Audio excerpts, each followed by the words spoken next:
Hi, good morning. So I just wanted to talk to you guys about grade three unstable AC separation. I know that when I found out I had it, I went on a lot of YouTube videos and there wasn't a whole lot of information out there.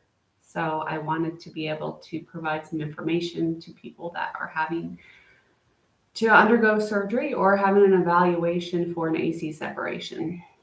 So first off, my injury occurred when I was T-boned by a school bus after dropping my daughter off at school. I ended up having an X-ray, but it wasn't a two view, so it was missed that I had a grade two AC separation. And after going through my car insurance and seeing a doctor through that I had an MRI because I started losing mobility in my arm. And the radiologist missed on the MRI that I had a grade two AC separation. So I ended up going 5 months without a diagnosis. And because I am an ICU nurse picking up heavy patients, I ended up developing a grade three AC separation and not only tore my AC ligaments, but I also tore my core clavicular ligaments and my shoulder completely separated. So after 5 months, I had figured, the pain from the impact of the bus should have already subsided at this point. I already had steroid shots once, and the pain was just getting progressively worse. So I saw another doctor, and at that point, I had a two view x ray that confirmed that I had an AC separation, which another MRI performed showed that it was a grade three. Not only was it a grade three, but it was a grade three unstable separation where I had horizontal instability, where the clavicle normally sticks up really high if these ligaments in your arm are completely torn. Mine didn't stick up high, so it was easy to miss. Mine just went side to side. So every time I was moving my arm and using my shoulder, the clavicle was just going back and forth, which graded down my clavicle quite a bit prior to realizing I just figured I got hit by a bus, like this is going to take a while to heal. And if I would have known in the beginning that it was a grade two and wore a sling, I could have avoided all of this. But unfortunately, it is what it is. So now on to surgery. When I went into surgery, I was so happy to finally have surgery and have the light at the end of the tunnel of not being in so much pain, because the pain that I experienced was the most excruciating pain I've ever had in my life. And I was getting to the point I was starting to lose the ability to use my left arm. I couldn't raise it very high. My left arm was really, really weak. And I was having trouble doing my job.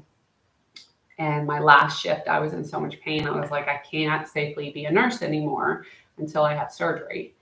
So the day of surgery, walking into pre-op and a lot of pain. And when I woke up, the pain, because I had pain radiating down my arm, radiating like deep aching pain in my clavicle and radiating into my back. And it was the most intense, like grating, aching, sharp, stabbing, like it was just all of them.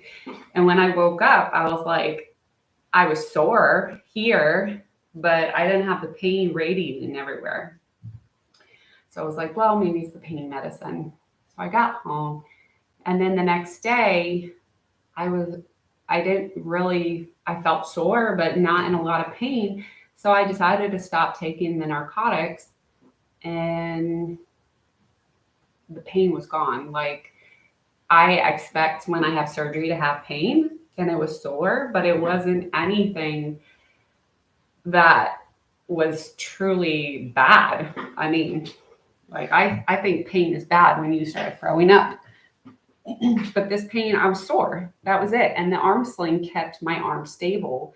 So it really helped keep the pain down. And I just used an ice pack and a leave. The first day I had surgery, as soon as I got out and got home, I wanted to go for a walk.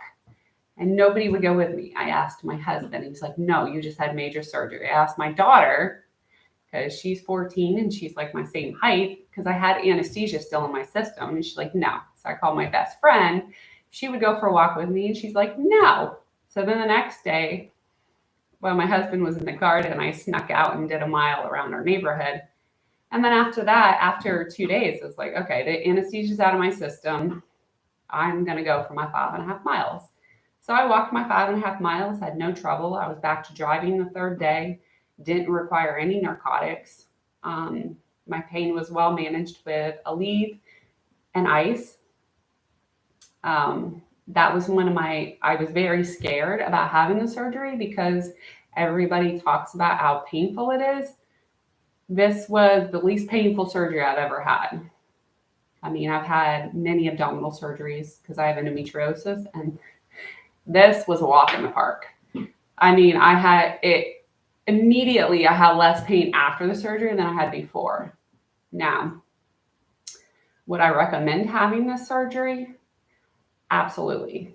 But I would only recommend it if you have an unstable separation and the pain that you're in is like the recovery time is ridiculous.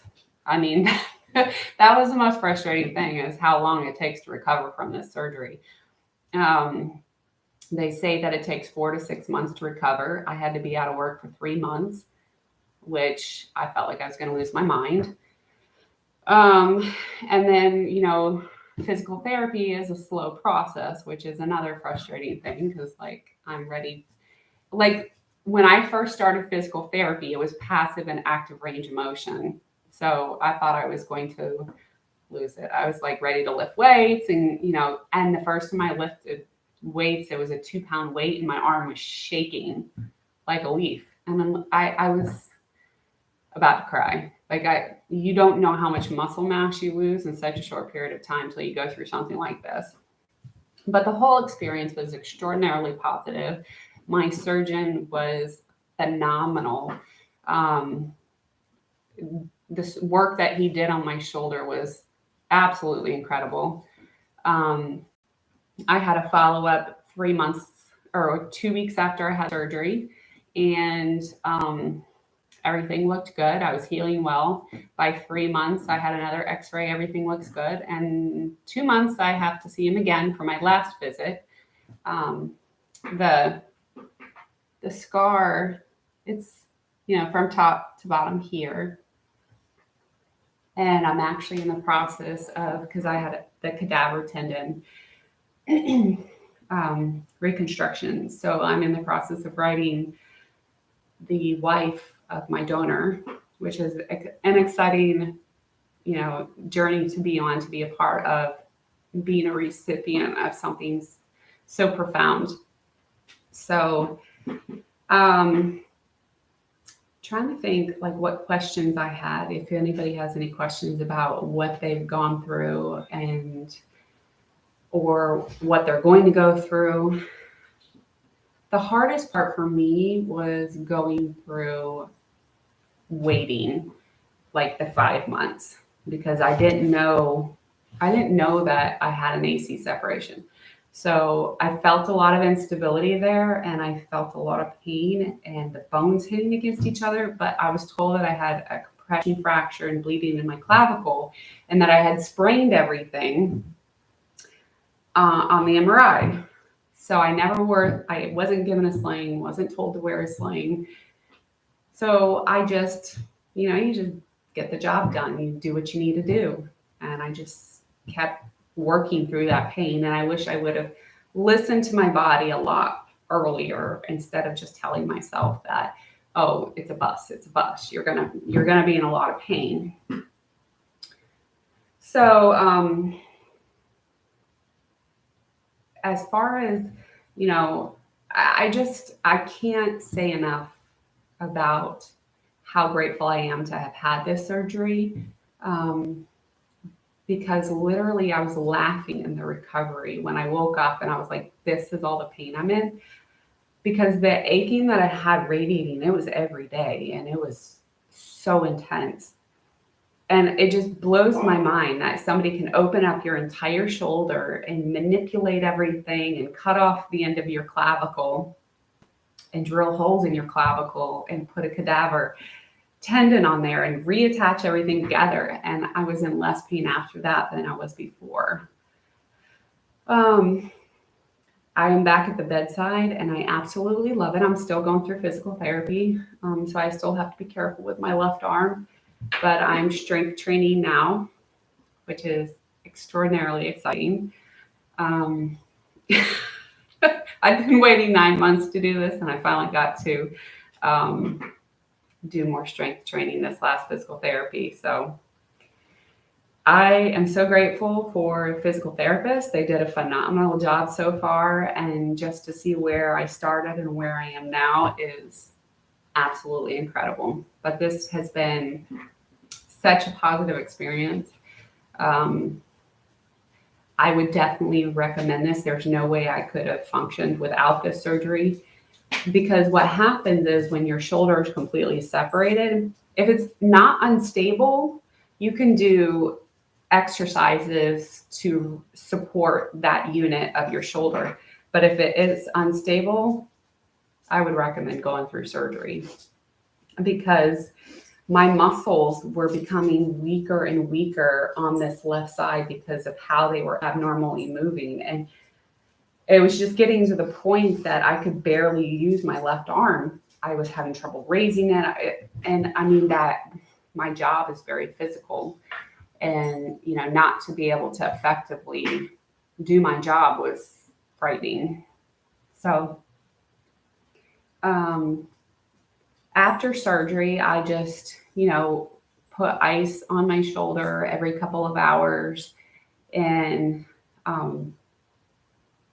I it was such an easy process. Like, I know when I was watching other people's videos, it seemed quite scary. And there was nothing that was scary about this. Like, I was so happy to be in less pain after the surgery than I was before, that I was just like ready to get back to everything. And to me, that was the hardest part, was the mental aspect of being patient while my body was healing. Thankfully, I could walk, with my sling 5.5 miles, but like, I couldn't lift weights on my right side because it could potentially affect my left side. I couldn't do any leg exercises because the shoulder could kind of push on the machine. So I had to really put off any extra stuff until I got permission. And that was challenging because I don't like waiting for other people. I want to do things when I'm ready. And being a patient is really hard as a nurse. But I don't know anything about orthopedics. I work in critical care. And so I just had to say, I trust you guys. You know what you're doing. And I don't. So even though I'm frustrated and want to get this ball moving, and then I finally feel better, because I would have days where I was in so much pain at home or at work that I would literally just throw up and I wouldn't be able to eat. So not being in that excruciating pain, I'm so grateful. So grateful. So yeah, but any questions you guys have, I'm here. Let me know.